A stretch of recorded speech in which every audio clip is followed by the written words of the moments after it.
Olá, estamos de volta aqui hoje para falar de um carro extremamente interessante, sabe? É o carro duplo, porque ele tanto é Santana como ele é o Ford Versalles. Você vai entender por quê já já, tá? Mas quero que você comente, tá? Por favor, o que é que você achou do conteúdo, compartilhe, tá? Porque a ideia é fazer vários vídeos sobre diversos modelos de uma forma assim simplória, como vocês observam, né? Eu apenas coloco imagem, narro e depois a gente vai chegando em carros modernos, né? Temos o objetivo de vídeos reais com os modelos, tal, nas concessionárias e vamos assim chegar a informações mais atualizadas, tá ok? Mas vai ser muito interessante para os entusiastas, principalmente aqueles que não conhecem muitos carros dos anos 80, 90. Então fiz uma lista com diversos carros interessantes, sabe? Ford Taurus, o Ômega já coloquei, né? Um conteúdo sobre o Ômega, Belina, tem muito carro interessante, sabe? E existe uma geração mais recente que nem conhece, tá? Então hoje vou falar aqui um pouquinho sobre o Ford Versalles. Separei algumas matérias interessantes, vou comentar e ler aqui algumas delas. É um carro extremamente espaçoso, é um carro com motor muito confiável. No caso do Versalles, na minha opinião, como ele tem o toque característico dos carros da Ford, ele tem um requinte assim que não se compara, né? Só quem já dirigiu ou teve um carro da Ford é que sabe, né? Não é só aquela questão de Ford raça forte. Além de ser forte, eles têm assim um glamour peculiar aos carros made in EWA, né? Os carros americanos, tá? E o Ford Versalles foi um dos carros que deu essa chance para o público brasileiro conhecer essas características de um carro americano, tá? Pelo menos basicamente, quando se compara a outras versões que existiam, é claro, dos carros americanos a nível mundial. Mas aqui estou me referindo ao cenário brasileiro daquela época. E, sinceramente, se for comparar com os carros de hoje, ele está assim, ainda extremamente moderno, né? Porque ele é muito confortável. E, em alguns casos, posso dizer que é até mais confiável que muitos carros recentes, se você encontrar um com uma mecânica legal, tá? Claro que existem aspectos específicos que eu me refiro aqui, tá? Não dá para comparar a tecnologia de hoje com a de 20 anos atrás, por exemplo, de 10 anos atrás. Há uma grande evolução em diversos aspectos, tá? Mas enfim, não vou entrar em questões técnicas, pelo menos não nesse vídeo, e vou aqui falar sobre o Ford Versalles, tá? Curiosidades interessantes. Ele foi um dos carros mais emblemáticos da parceria que era entre a Ford e a Volkswagen. Por isso que eu no começo do vídeo falei que ele é um tipo de carro misto, né? Vocês vão entender por quê. Que é a famosa parceria chamada Autolatina, onde alguns carros que eram produzidos em parceria entre Volkswagen e Ford utilizavam a mesma plataforma, tá?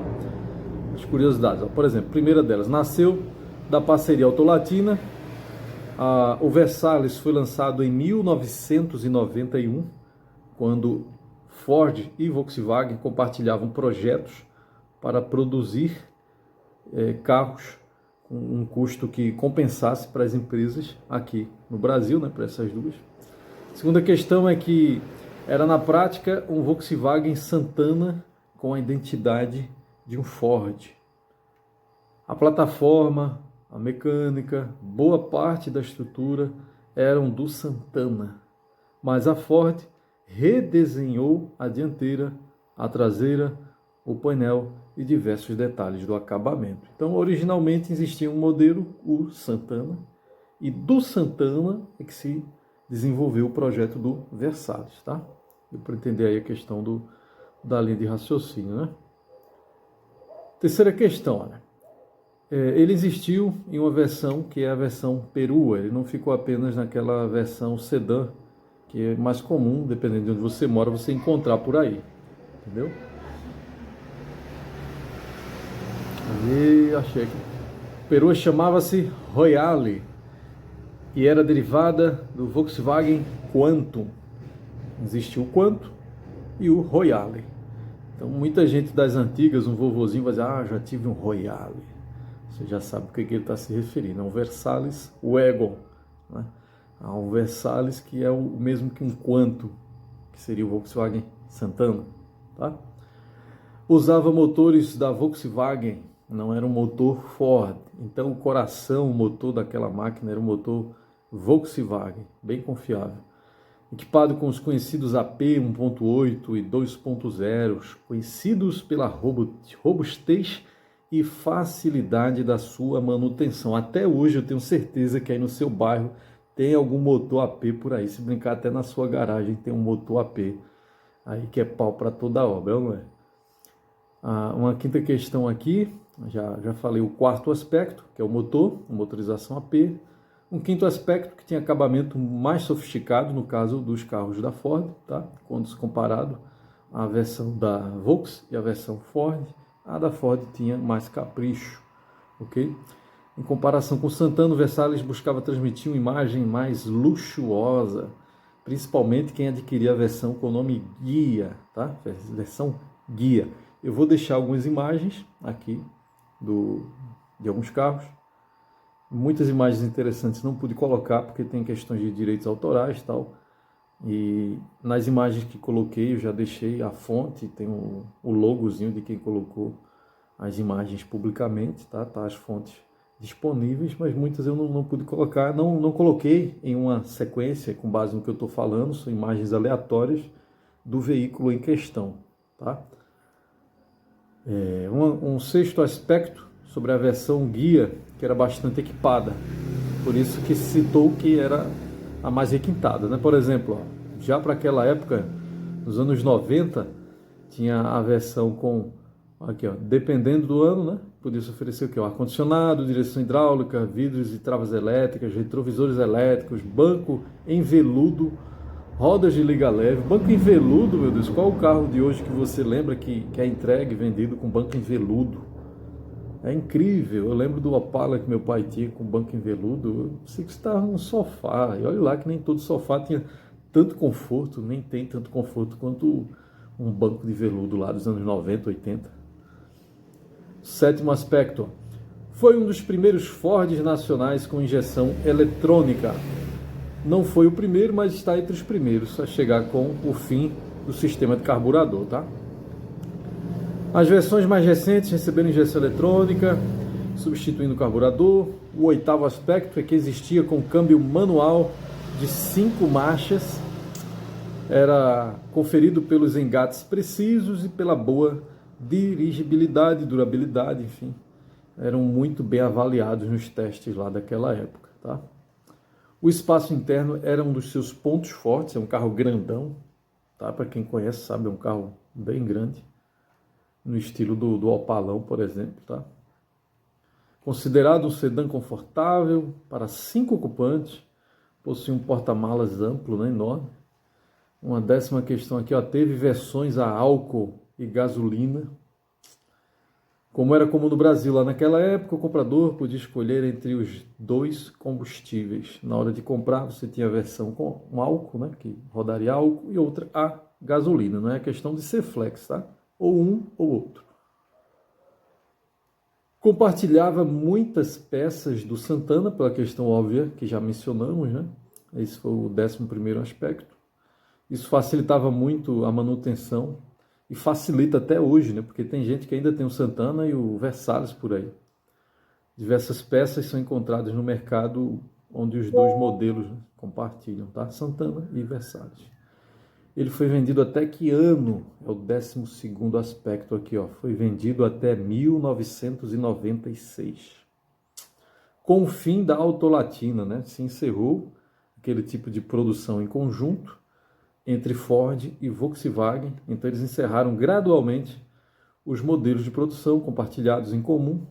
E o Versalles, obviamente, saiu de linha. Não teve um sucessor direto, tá? 13º aspecto aqui. Após o seu fim, a Ford passou por um período sem um sedã médio nacional que fosse equivalente ao Versalles, grandão, espaçoso, de luxo, tá? Não teve durante um bom tempo. O 14º aspecto era considerado um carro executivo, e não é para menos, né? Com esses detalhes todos aqui, só o banquinho de veludo já merecia esse título, concorda? Nos anos de 1990, muitas empresas e órgãos públicos utilizavam Versalhes como veículo de representação.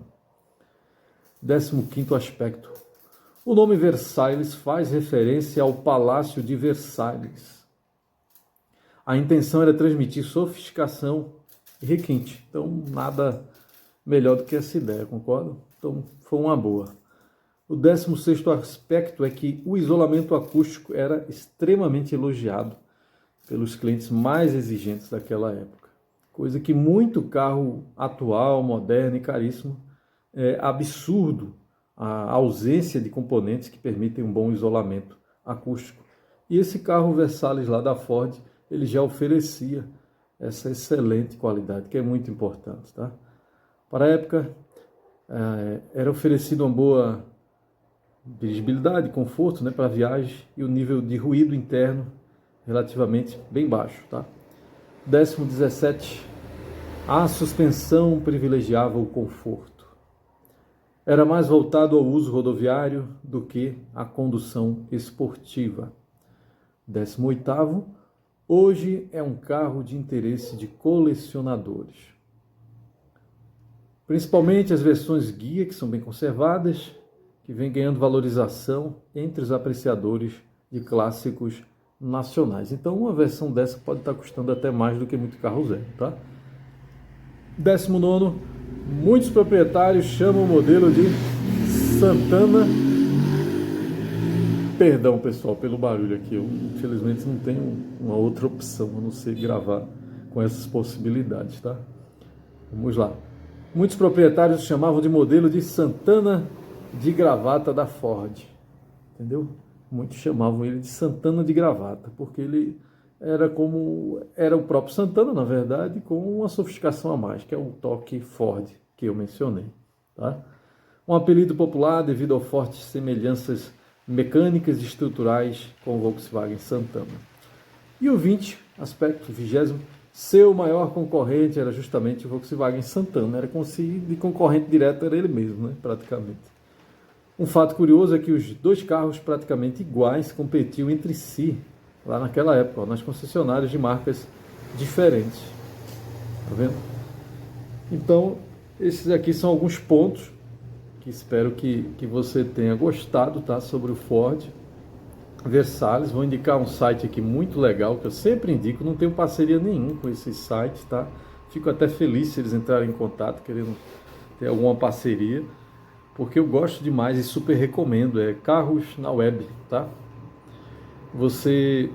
Eu até agora não conheço um site que organize de forma tão simples, didática, as informações claras e objetivas sobre o carro que você quer comprar. É muito interessante, muito bem bolado, tá?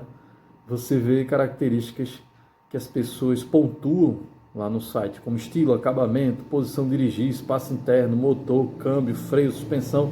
E aí eles, com base nas avaliações que eles colocam, o site ele coloca um ranking sobre o veículo.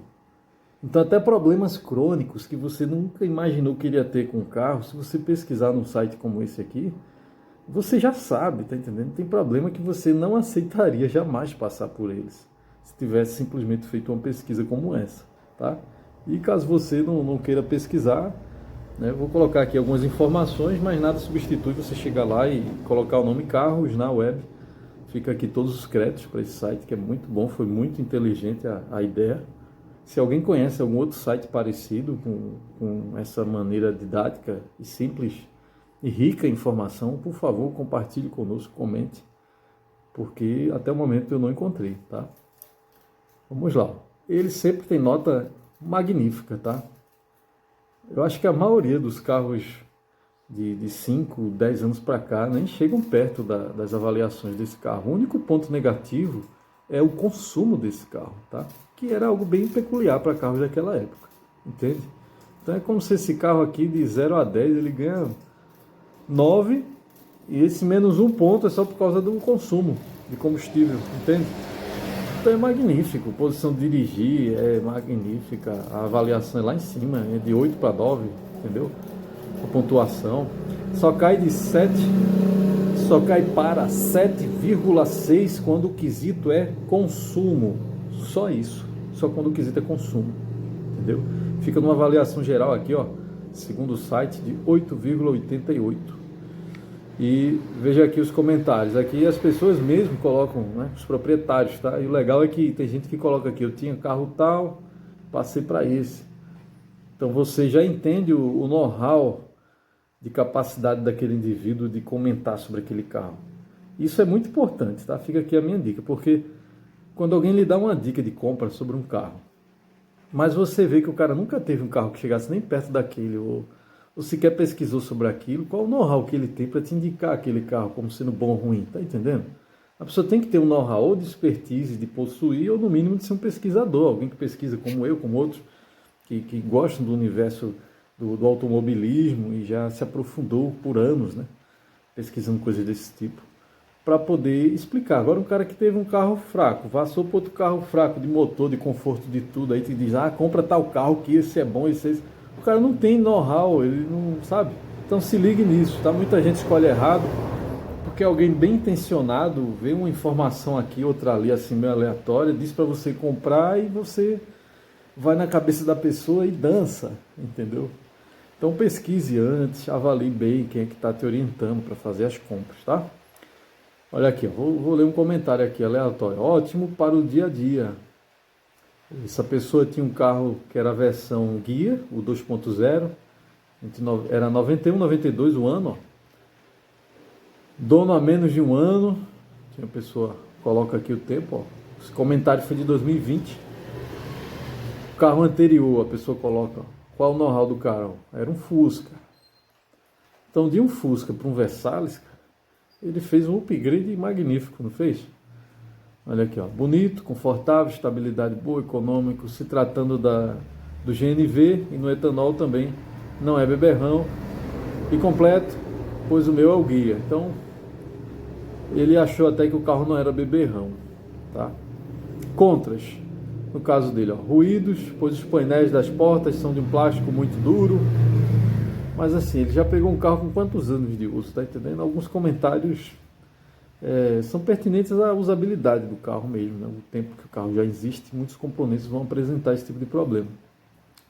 O defeito que foi apresentado, ó, o meu está com 133 mil quilômetros rodados, estou com ele há 3 meses, e então até agora sem problema, né? O cara tinha ele por pouco tempo, né? Até o momento em que ele fez esse comentário aqui. O Versalhes, de outro comentário aqui, ó, era no mesmo ano do comentário que eu acabei de ler, 91, 92, também era um guia automático,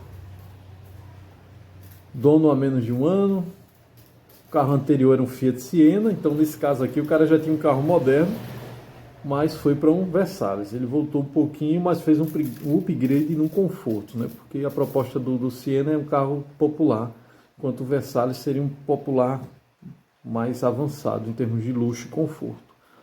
Os comentários positivos, ó, foi o motor, estabilidade, bom para viagem longa, na estrada se não pisar muito, a média é boa, pena que não fabricaram mais essa preciosidade, porque foi fabricado para não estragar, a manutenção é barata e corriqueira, quase não tem manutenção. O que é que foi de contra que esse cara comentou? Gostaria que o meu modelo fosse 4 portas, porque o dele é 2 portas, né? E o combustível fosse gasolina, pois no caso dele lá é etanol. A caixa de câmbio é automática, isso torna mais potente e às vezes o consumo aumenta um pouco. No resto não tenho mais pontos negativos.